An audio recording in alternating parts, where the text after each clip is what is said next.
All right, so this is gonna be a different podcast. I'm here with Troy Bell from Blacklabel Supplements, the CEO. Um, I just thought, we always have him interview people, and we need to know who Troy Bell was, right? Who is this guy, right? Like, why does everybody like him? Why is he cute? Whatever. So today we're gonna find out why. Why everybody likes him. I don't think I've ever been called cute. Maybe my mom called me cute when I was Yeah, I little. mean, I don't know. Do you not think you're cute? I'm 46. I think you're above average. Can 46-year-olds be cute? I think up to 60. Okay. Okay, so who's Troy Bell? Can you introduce yourself? Sure. Maybe start with name, date, birth. No, I'm not going to do that. I'm not going to give name, date, social security, birth date. You don't have to. Born and raised in Pocatello, Idaho. Went to Highland High School. Played collegiate football at Idaho State. Got a degree in healthcare administration with the MBA. And love Idaho and don't plan on ever leaving.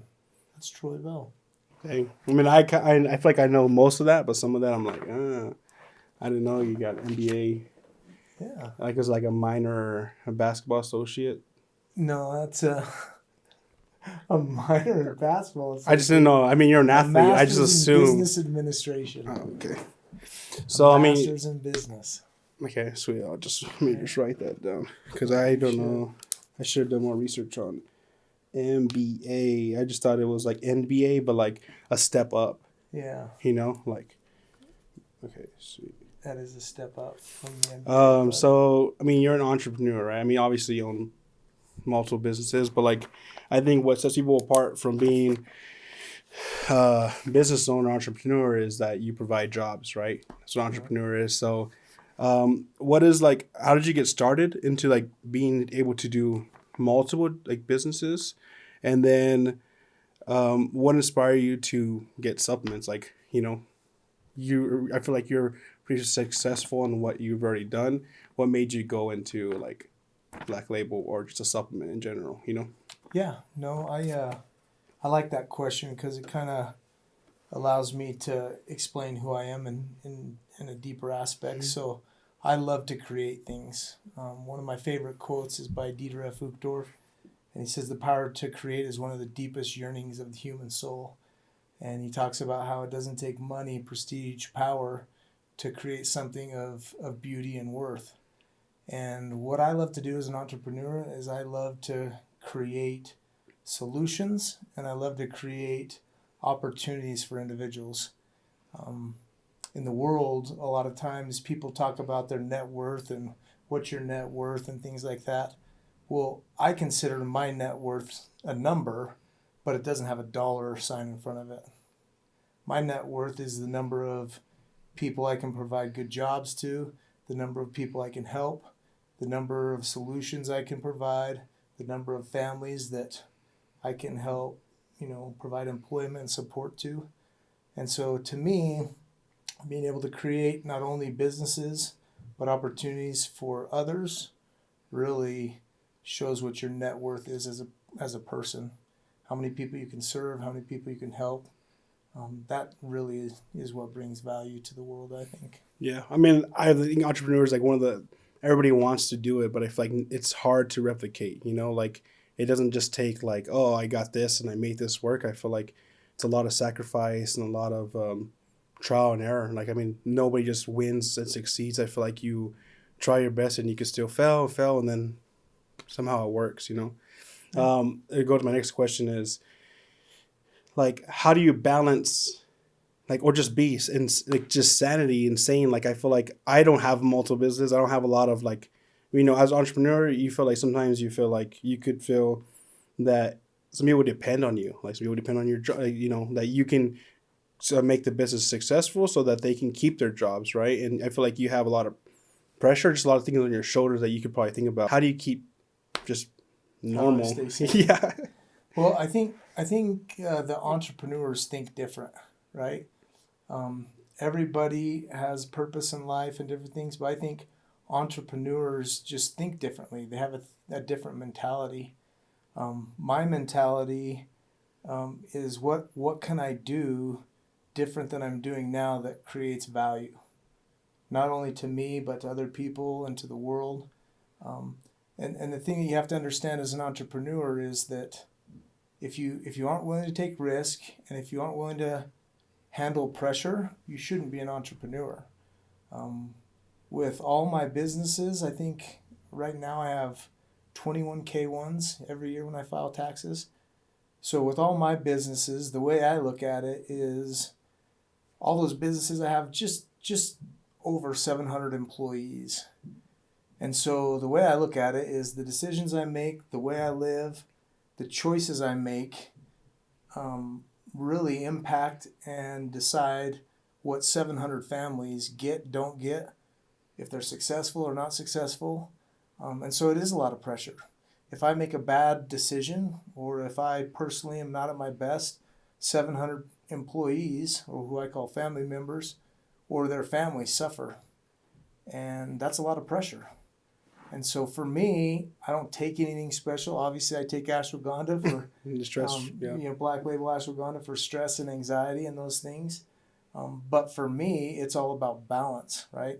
I have a routine, and I think most entrepreneurs have a routine. I get up at the same time. I work out at the same time every day.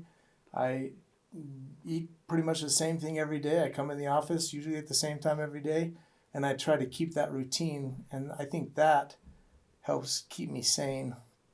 Yeah. And then you try to bring too much stuff home. Like, once you're like, you're always focused on a bunch of things, but like, you try to like, when I go home, like I'm just going to focus on family and dinners and whatever, do you try to like separate that, and not have to think about either the situation that's going on, let it affect you and the things that you do? I think a lot of people don't realize that when you're an entrepreneur, that even though you go home and you focus on your family and you focus on having alone time and recovery time, when you're an entrepreneur, as long as you're awake and you have a cell phone, you're working. Mm.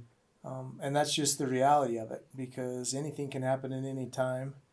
And that's the risk you run, and that's the sacrifice that you make as an entrepreneur, is that yes, you get to control your time. Yes, you have some luxuries, but you're grinding all the time. Yeah. While investing in multiple businesses or just in general, what is something that you regret? Is there anything that you're like, oh, this was didn't go the way I planned, or like you're probably maybe like a biggest flop? Yeah. Well, I've definitely had businesses that haven't succeeded, and that frustrates me because I like to win, right? Part of being an entrepreneur and part of creating businesses is I like to be competitive. I like to win. I like to prove to people that I can do things. I like to prove to myself that it can be done. But there's been businesses that I've started that have been complete failures, and that's hard. I mean, it hurts your confidence. But if you're not willing to lose, then you can never win, right? If you love to win, you have to lose at times. I know that's kind of an oxymoron, but you can't win without losing. And the more you lose, the better you learn to win. And you learn from your mistakes, you learn from your heartaches and your pain and everything else, and then that helps you on the next experience or the next thing you create be more successful and more prepared to win moving forward. Yeah. Yeah, I feel like a lot of people just don't really understand the point of that there's a reason for losing. There's a reason for not, I guess, winning, right? Because you got to know what it feels like to not have. Everyone's a loser at some point in their life. And you feel like what it feels like to not have it. You have like an entrepreneur that's like your inspiration, or someone that you look up to, that you're like, oh, like even as you are right now or before, like, did you someone like, oh, I want to be like this person, even locally or just in general, Yeah, I mean, I have mentors in my life. Obviously, my parents have been mentors. My dad was self-employed. He was an entrepreneur. He owned a flooring business and then ended up buying a franchise in Abbey Carpet. So I really respected that. I've had a lot of professors, coaches that are super competitive, which I think is an entrepreneurial spirit. And I think, all those people play a different role in your life. There's a lot of people I listen to podcasts. I love Ed Milet. I love Joe Rogan, all these guys that are kind of edgy, but I mean, they're master entrepreneurs, right? Joe Rogan makes more money sitting in front of a microphone than anyone could have ever imagined, right? He's an entrepreneur. He created something that people want, and I really admire that about him, right? There's a ton of local entrepreneurs I really respect from, that you just see everywhere. You have J.R. Simplot in Idaho, which is probably one of the most successful stories in the country, right? You have Frank Vandersloot of Malaluka, all these Idaho local guys that are just huge success stories that took a risk. And I mean, I look at them and I listen to their stuff and I try to emulate them and learn from them. And I also try to learn from people that I don't think do a very good job. And you can learn a lot from their mistakes too. So yeah, I don't have one main specific person, but just pieces of everybody, Yeah. I mean, I look up to Mr. Beast just because of his content, but I think the idea of him getting to give back, and he's probably very wealthy, but he's never oh, I got this much, and he doesn't flex it. I mean, he flexes by buying things, but he just gives it back, and I feel like people who give people hope is a different thing from people who give people money. I feel like kindness is to me, it's more important than just hey, here, do whatever you want with it. I'd rather than be hey, do this, do the best you can to be the best you, give them a start and a push forward is I want that for other people, and I wish I could recreate that for people. And Mr. Beast is a great example. I hear people all the time be like, oh, Mr. Beast, dude, he got so lucky. Now he's this YouTube star and this and this. But if you actually do some research on Mr. Beast, that dude grinds. Mm-hmm. He gets after it. Yeah, he was actually supposed to be a D1 athlete. He was an athlete. He was going to play baseball, and he was doing good. And he just was on YouTube at the time, and he did a bunch of random videos counting to 100,000, watching a full series or doing whatever. And they were so time consuming that nobody would be why would that ever work? But he made money, and the first thing he did was, I made $10,000. I'm gonna go give it away. I'm that's the last thing I feel I need $10,000 to go and do this and that. But he made the money, and then he said, I'm going to give it away. I'm going to make a video from it. And, I mean, he still grinds to this day. I mean, he's 26 years old, and, I don't know, just his, idea of everything is different. That guy doesn't stop. No. I mean, if you look at what he's doing every day, he's setting up a new video shoot, a different idea. He's super creative, right? Why do people keep watching Mr. Beast? Because he changes it up. He does ridiculous stuff that nobody would ever do with money, right? And so, and I think, you mentioned he's an athlete. I did know that about him. And that's one of the things I love about Black Label and working with athletes. I think athletes are similar to entrepreneurs. They just think differently, right? They have that desire to win. They have that desire to be better each and every day. One of my favorite quotes, and I think it goes along with being, an athletics and stuff, is that, I have zero respect for the status quo. Status quo isn't right. Yeah. You have to be better than the status quo. I don't respect status quo. So if you tell me, well, that's what everyone else is doing, Mr. Beast doesn't do what everyone else does. He doesn't care what the status quo is. He doesn't care what other people are doing. He goes above and beyond and thinks outside the box. Right. And I think you have to as an athlete. You have to as an entrepreneur. I think you have to as a parent, right? You have to think outside the box because you don't want to just be a status quo parent. If you love your kids and things like that, you got to be different. Right. So I guess we'll go to the next thing is that, what is your go-to music for the gym? Obviously, you hit the gym every day. I honestly, I started off with rock or whatever, but then I kind of like country music to work out. I just feel I like the feeling, but I don't know. What is your go-to? I am a sucker for 90s, early 2000s hip hop. I like edited Snoop Dogg's and all that stuff you wouldn't think that I like. I really like that stuff. But so besides Snoop Dogg, you're saying you said R&B? R&B, hip hop. I'm trying to think of 90s. Mid 90s or early 90s, yeah. Like P. Diddy or Yeah, well, let's not talk about P. Diddy right now. That's a sensitive topic. Diddy. Or what about R. Kelly? R. Kelly's a little slow for the gym, but I had R. Kelly DVDs in my car in high school. graduated in 95 or 96, excuse me, and R. Kelly was awesome. You have TLC, right? Yeah, Don't that's Go good. Chasing Waterfalls. Scrub. Yeah, I mean all that good stuff. Yeah, so just older. Yeah, I mean that's what you listen to like at gym. But like whenever you go to the gym, you don't have headphones on. You just kind of like No, but if I'm coaching if you had a at the choice. CrossFit box and stuff, I put it on 90s hip hop. Dang. Okay. Maybe they need to change it up. But I like all the new stuff too. Yeah, The me problem is too. I can't remember the words. I can remember. You can turn on a song that I listened to in the 80s, and I'll be able to recite every word. And I haven't heard the song for probably 20 years. But then if you put on a song that I've listened to 30 times in the last week, I know the song, but I can't sing the words. Yeah. It's that short-term memory thing. I'm getting old.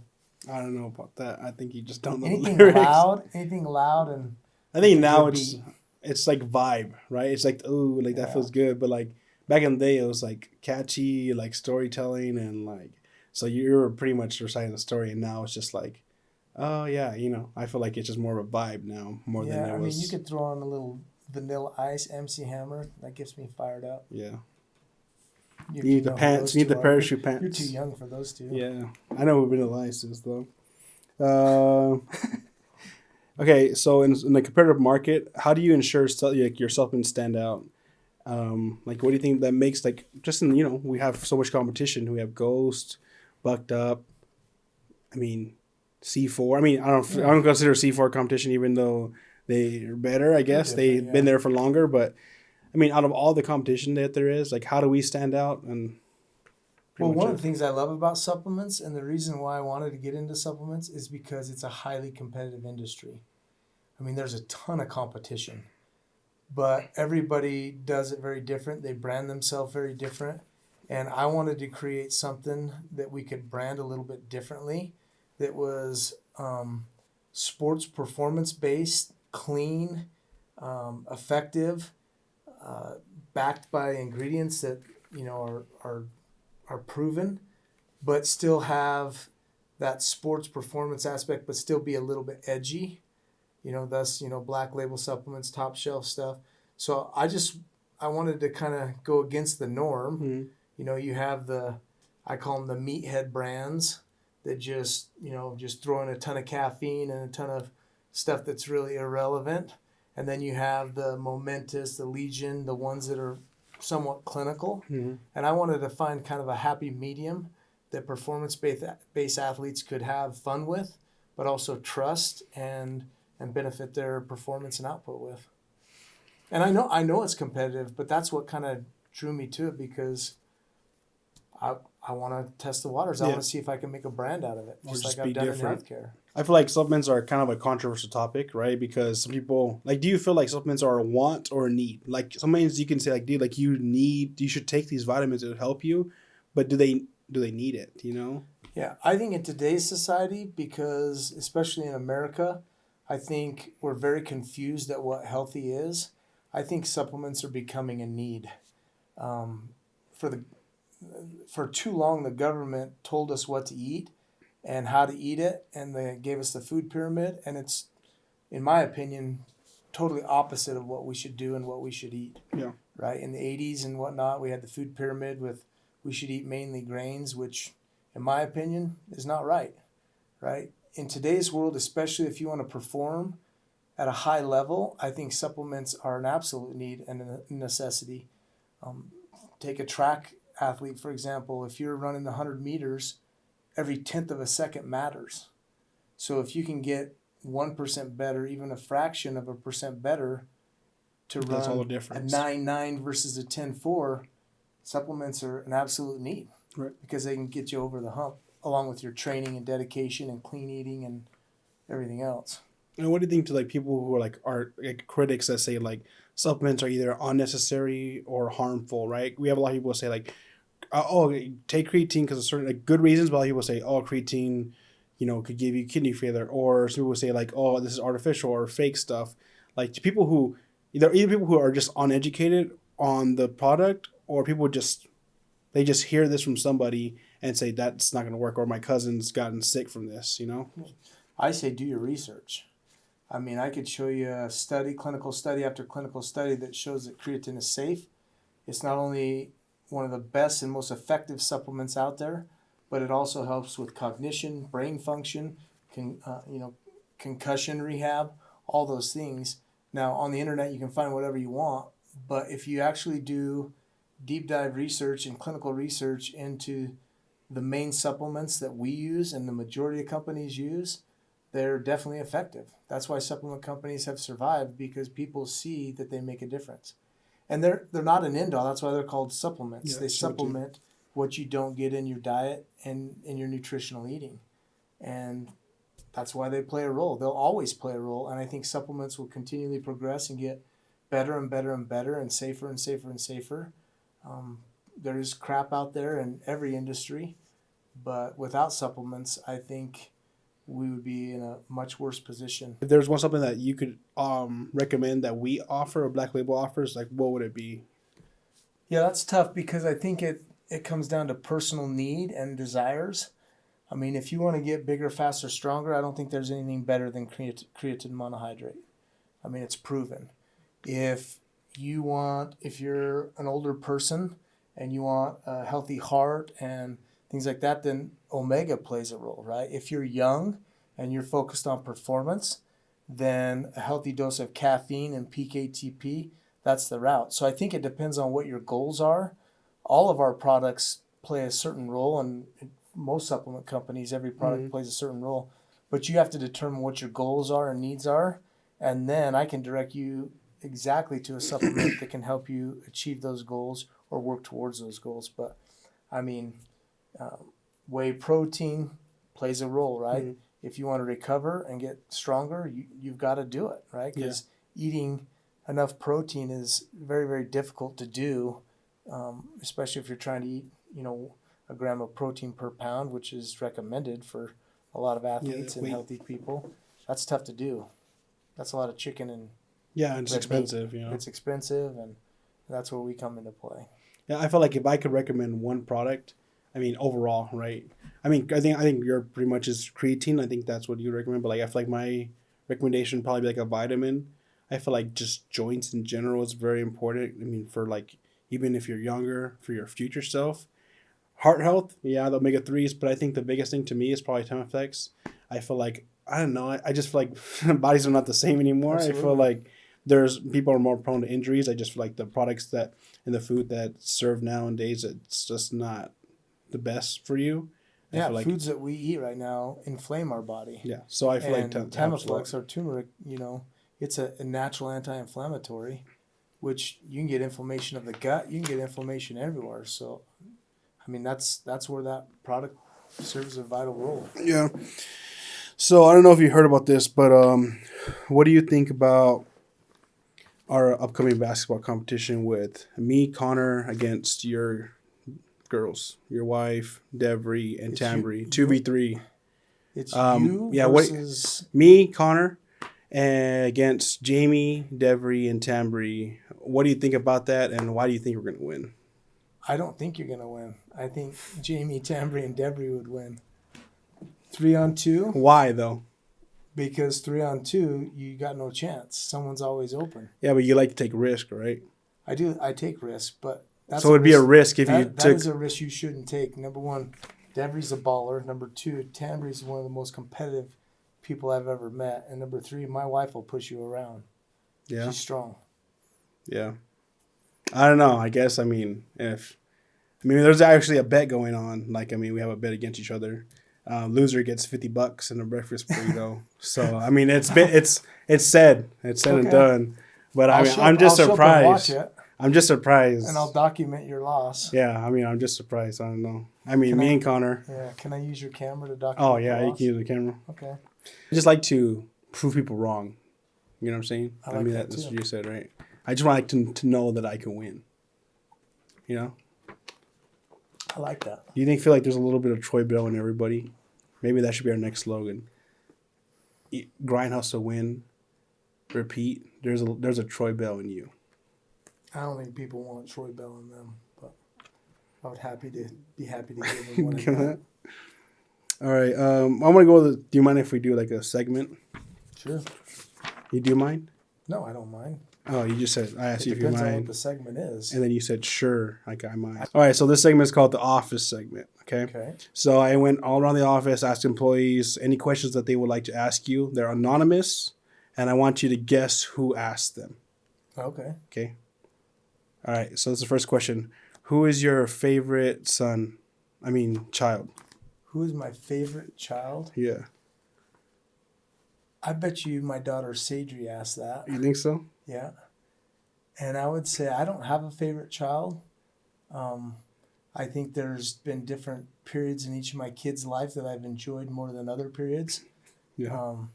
And I've enjoyed their presence and their love at, different times in my life. But I don't really have a favorite. Yeah. What if one child wins that competition that day and the other one loses? Do you you're a winner? My kids are very good athletes and they're very competitive.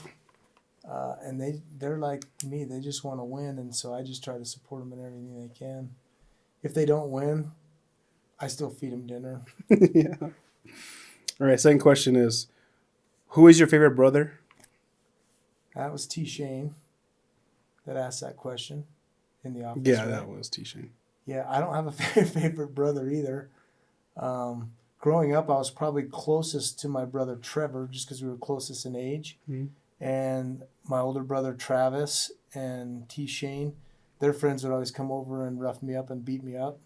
So they weren't my favorite at that time. But, once you get older and you're away from each other, you love your brothers all the same. Yeah. In high school, I didn't like their friends, though. They were mean to me. Yeah, I Made feel like me that's tough, everybody.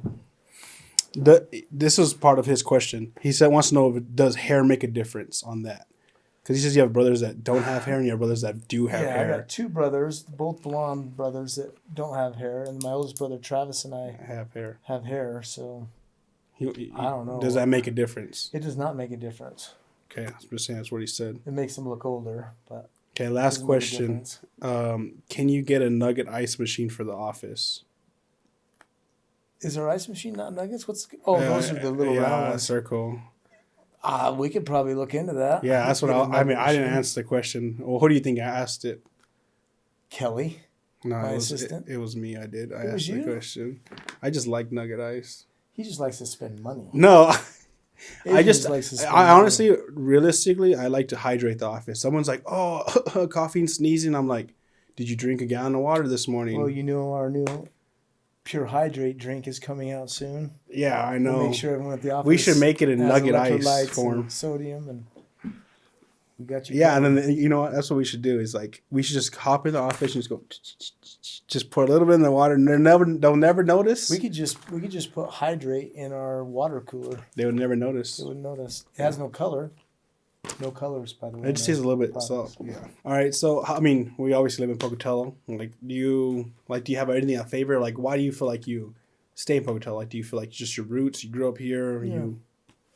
Yeah, I love Pocatello. I was born and raised here. I decided to stay here and go through college here.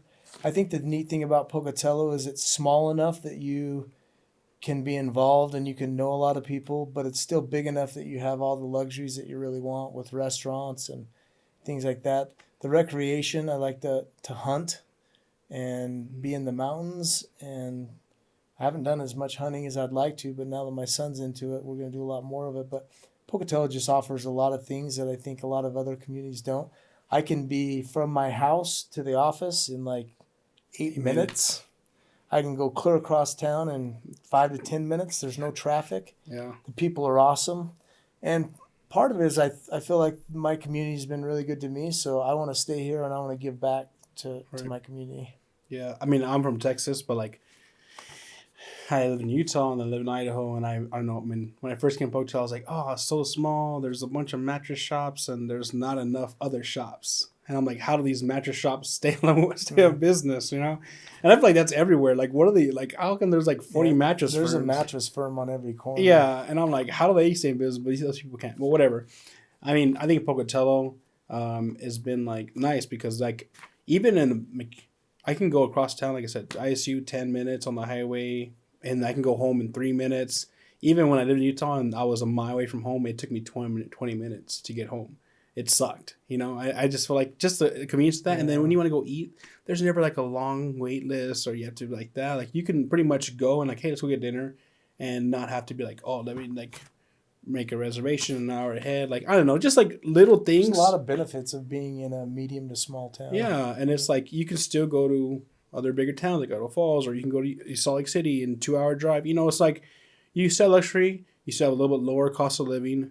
I mean, just a little bit better than other places, but it's still small enough where you can know your neighbor and not feel like you're trying to fit into a status, right? Like, oh, I do this and I can only talk to people because I am in this, whatever, I feel like it's just really small and grounded, and also you could still find ways to make money and go to places that you like to go, It's a great, safe place to raise kids. It's awesome. Yeah. Is it true that the most beautiful girls are here in Pocatello, Idaho?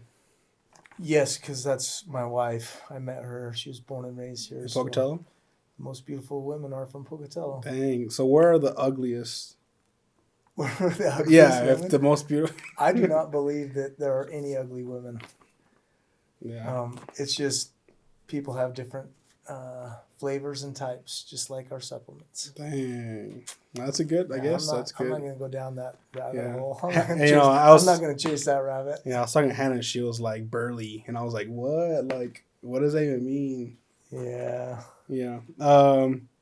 What do you think is the worst sport? The worst sport? Not as in like a worse than like, oh, this sucks, but like the worst sport as in like, it's kind of controversial as in, should it be a sport? Should it not be? Like there's... So recently I've been seeing, I think it's in Europe, there's this new sport where it's like basketball without a backboard. Yeah. And you pass the ball, and once they catch it, I don't understand the rules, so that's probably why I don't like it. But like it's basketball without a backboard, and you can't really play defense. Once they catch the ball, they get to just sit there and take their time and shoot it. I don't really like that sport. It bugs me. I need to learn the rules, but it's like I watch that and I think, is this real? This is ridiculous. It's not competitive at all. Like I've literally watched it, and like the girl, they'll grab it, and the person's like guarding them, they'll be like, and they'll just stop, and then they have to shoot, and they're like, oh, like I shot it, and I'm like, there's like no competition. Like, what's the point? It's like disc golf what is without. That called? I don't know what it's called. I don't know what that's called. I've seen it, but it's pretty much like basketball mixed with volleyball. I think it's like a volleyball that they throw though, and they shoot it like this. I'm like, I had saw this thing, and I think any sport that's on the Olympics that I'm like, okay, like you have like high tier athletes, like like gymnastics is a lot of work, a lot of strain on your body, whatever it is, even swimming, like all the Olympic sports, but then you have speed walking. Like, I mean, there's a level, right? But it's like, oh, like these guys probably trained since they were like 5 years old, But like, I just feel like in general, like, come on, like speed walking, should it really be a sport? Doesn't really make sense. I mean, it's like track, right? But like, I don't know. You know what I mean? Yeah, I mean, to each their own. Everyone loves sports for different reasons, but I don't understand a lot of sports. That's probably ignorant of me, but I like what we do in the U.S. of A. How does your business contribute to the local community besides making everyone swell? I think we kind of talked about it earlier, but part of the reason I love being an entrepreneur is because it allows me to decide where I put resources and which programs I support and where I support the community. I mean, I think one of the biggest things we've done at Blacklabel is the $250,000 annual contribution to Idaho State University in their athletic program. Both my wife and I were athletes there, and we want to give back to our alma mater. I think that's huge, not only for ISU, but for our community, because the more your university sports programs win, the better it is for the community. And it benefits community. I think being able to add good employment and education to the people of Pocatello and Idaho in general, and to our employees and family members, I think that that's something valuable that I really value and love. And I love developing people, and I think all of that helps Blacklabel and our other businesses give back to the community. And I think that's really what it's about. Yeah, I mean, I agree. I feel like with Blacklabel, I feel like the goal is not just to, make the supplements work and help provide that for people. I feel like the goal is to provide that for people who can't have it, Right. even athletes who just even can't buy a ball or cleats or gear. Like, I feel like, when I was like, for me, I mean, I want the business to grow, because not just the point of it growing, but the point of you can give more, right? I feel like Right. we already, just Black Label Supplements in general already gives back to the community in a big way. I feel like that. And I feel like just them buying it in general is like, we could open doors for small organizations or people who actually like don't have anyone to give them anything, Yeah. and athletes for the future, because I don't know how it's going to be in the future. I feel like everything's all, and to select teams. If you want to be a D1 athlete, you have to play out of school. You have to play select teams. You have to play like club. There's so many things. I feel like Right. now, back in the day, I feel like you can just grind in high school when you had people, scouts looking at you at high school. But I feel like now they want people who are more committed and go extra and go train more, because they want them to do the best, in college and pro. No, I agree. Athletics is at a point now where it's so competitive. I worry about young kids and different things. One of the things that we've talked about at Black Label is I want to start a foundation eventually that we take a percentage of our proceeds and give it back to high school community sports. Let them apply for grants and different things, and we buy equipment, uniforms or something, and give back to other communities, not only just Pocatello and our community. But I think the true benefit of entrepreneurship and owning a business is being able to see a need and fill a need. Yeah.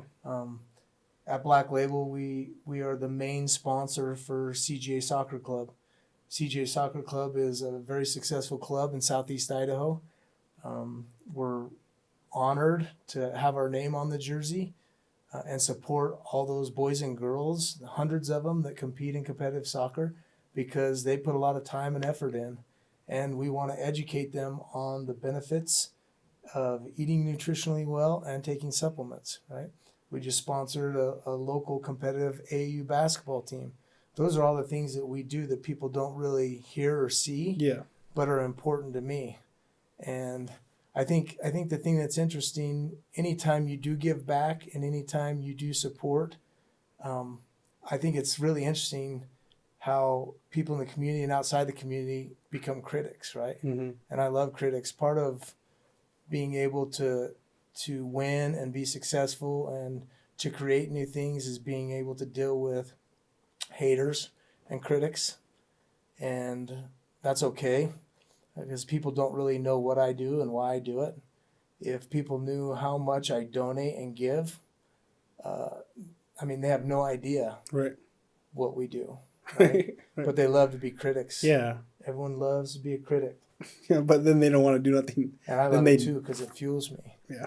But people don't know the real Troy Bell, right? Because they don't know the real Adrian either. Because you don't go out and you don't say, this is what I do and this is why I do it, right? I don't have a YouTube platform or things like that where I can go out and tell those things.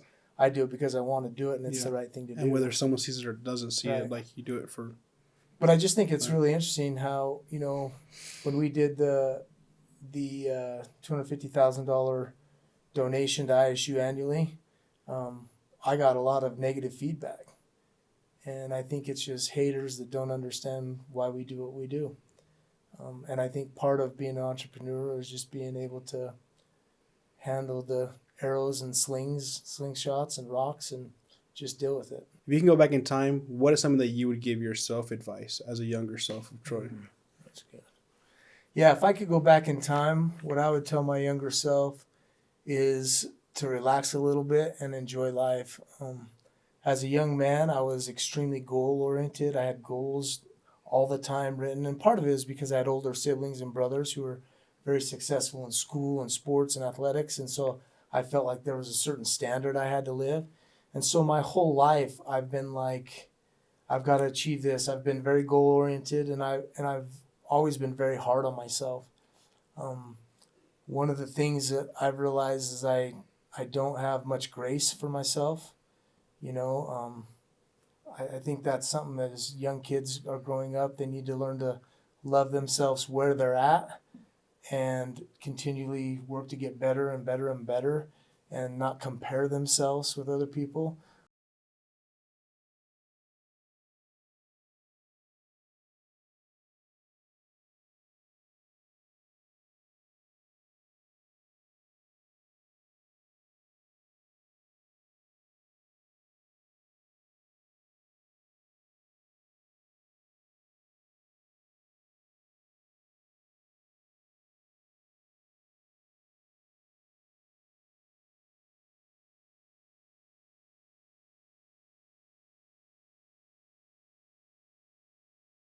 like I mentioned before, that's probably on myself more than anyone. Like I'm my worst critic. If I don't get up, if I don't do my routine, like I have self-love issues, and that's not okay. I get more experience in life than I have, but I feel like if I were You're to, saying I'm old? yeah, Okay. older than me. You're not old. You're not old. You're, Experience, Hannah. yeah, that's how you say it. That's a nice way to say it. Mm-hmm. Oh, you look very experienced in life, you know?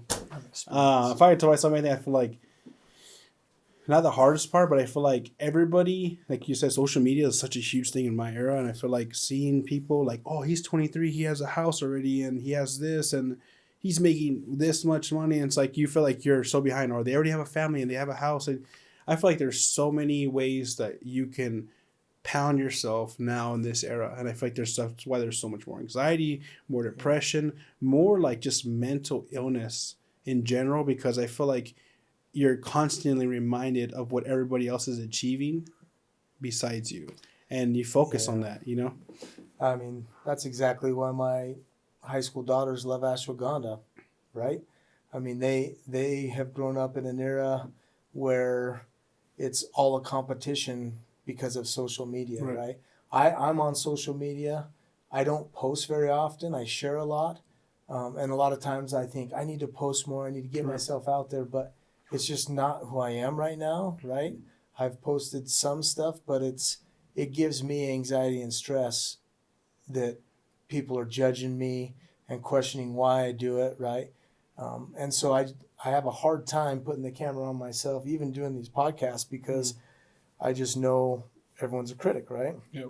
And you and the younger generation growing up with social media constantly berating you, it's a different world. I'm glad I didn't grow up with one of these in my hand, because I feel like life was better been without worse. phones sometimes.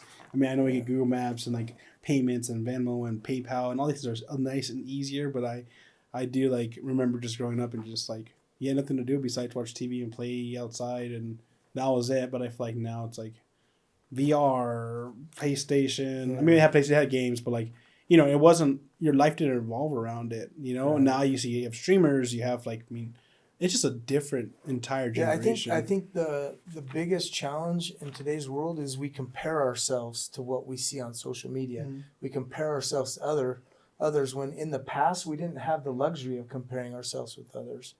Right? I'm reading a book right now from Ed Milet called The Power of One More, and he talks about how, you know, everyone likes the thermostat on the wall a certain temperature. Like in my house at night, it's got to be 68 degrees so that I can sleep, right? That's my temperature. Well, in life, we all have thermostats, and some of us are comfortable at 68 degrees. Some of us, we can turn it up to 80 and 100, and we're successful that way, right? But you have to know what your thermostat temperature is. In life. Right? You can't compare yourself to what T. Shane or Troy or Hannah is doing. You need to know that your life, you're comfortable and you're successful and you're doing what you want to do at 72 degrees, right? Your thermostat is set at 72, and that's what makes you happy, and that gets you by, right? You can't look at anyone else's thermostat and go, well, crap, man, Troy's got his thermostat at 65. I got to turn mine down to that. No. Everybody beats to their own drum. Everybody has their own tolerance level. And I think social media has skewed that. Everybody thinks they have to be on the same level. Right. And that's I think, the true pandemic in America right now. I think that was worse than COVID. I do too. And COVID made it worse. It exacerbated it. Yeah, because everyone's sitting home. That's in all they could do. Didn't go to school, sat on their phone, looked at social media. I mean, I'm guilty too. Like, there's nothing to do. You had to sit at home. You go to work, come home, couldn't go do anything, and so you just stared at your phone or got on Netflix, right? And so that's the challenge. That's a true pandemic that we're going to have to overcome in America, is how do we handle social media going forward? Because this is probably one of the most effective tools in the world, right? Mm-hmm. I can be like so much more effective now with technology, but it's also a curse. Yeah, because I waste time too. Yeah. So everybody thinks that you're a good-looking guy, right? Like, oh, he's everybody? So... Yeah. I mean, it's like, I'm surprised. Like, maybe randomly, you know? Really? Who's that good-looking guy? Is that spots Joey Tribbiani? Yeah. Okay. And I'm like, what? Like, you know what I mean? Like, I look more like Joey Tribbiani more than you do, but whatever. We're not going to debate that. That makes me uncomfortable. So, One of the most questions we get asked on Instagram is about your smile. Like, you just have a good smile.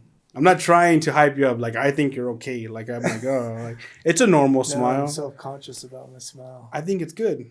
I got a gap in my teeth right here. I would have never guessed it. I had Invisalign, and then when I took it off, it kind of spread. But dang, maybe you're entitled to some compensation. So what's the question? Oh, okay. Question is, like, everyone wants to know, like, how long have you had your veneers for? Like 2 or 5 years? I told you this couldn't be a question on here. I don't have veneers. I've had Invisalign. I've had gaps in my teeth. I got Invisalign. I probably do need to get my teeth bleached a little bit. The older I get, the more yellow they turn. But it's funny that you say Invisalign. I have been mistaken for Joey Tribbiani, though. I just think it's funny that you say Invisalign, because I looked up on the internet and I was like, Slingo.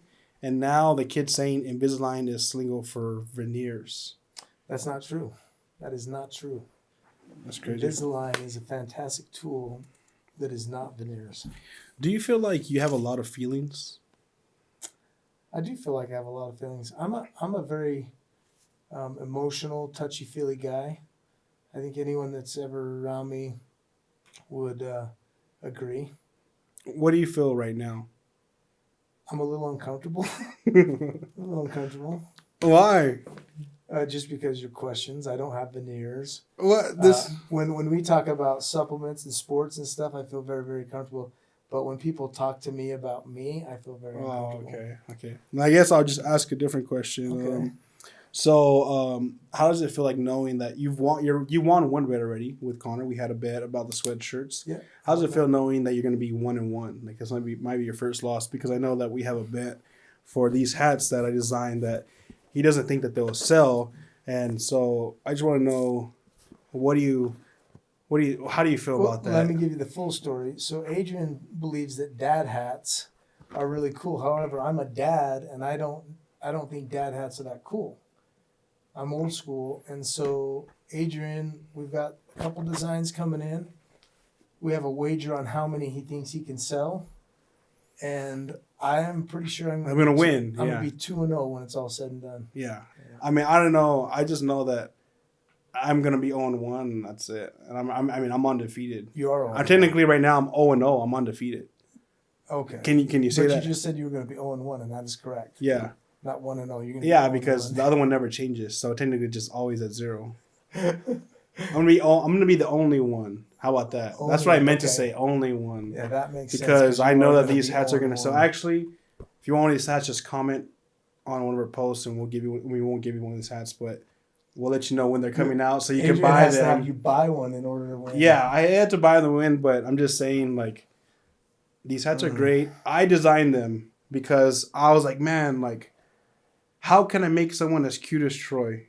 And I was like, I can do that with this hat. And this is the only thing that I could offer to make that happen. There's that term cute again. 46-year-old man isn't cute. Well, mostly the reason why I wanted to do this podcast was the point of the business, right? Black Label, who we are, what we do, and, you know, like, what our goals are, right? And besides of just, most people would just see a business and think, oh, they're just trying to make money, you know, whatever. But I think that there's more to be said about our business and more to be said about it's all about who runs it, right? Same thing with everything in life, right? Who's the person in the household that takes care of the family. It makes a difference on everybody that's around you, you know? So I just want to, appreciate you for coming and just talking, even listening to my dumb questions. And even though they made you feel uncomfortable, I know they made you smile a little bit. So just want to appreciate you for being here. And I appreciate being here. I love what we do at Black Label. I think the sky is the limit. We appreciate everyone's support. We are a small business, but I think we are making the proper steps and strides to become bigger and better each and every week and month and day. And I love critics, and everybody's going to tell me that we can't do it here at Black Label. And the more you tell me we can't, the more I'm motivated to do it. Yeah. So please tell me we can. Yeah. Sweet. So this was our podcast with Troy. Make sure you say bye to the camera, and bye. Thank you for saying that you're cute. You don't have to see this again. All right, sweet. Well, make sure you guys check out our content and our website and everything that we have to offer. especially Black Label Supplements. We always run promos every single month. So make sure you check out that. If you're interested in wholesale, we do have a great wholesale program, or being an athlete, we also have a great athlete program. So appreciate you guys watching. Peace out. And remember, grind, hustle, and repeat. And that too.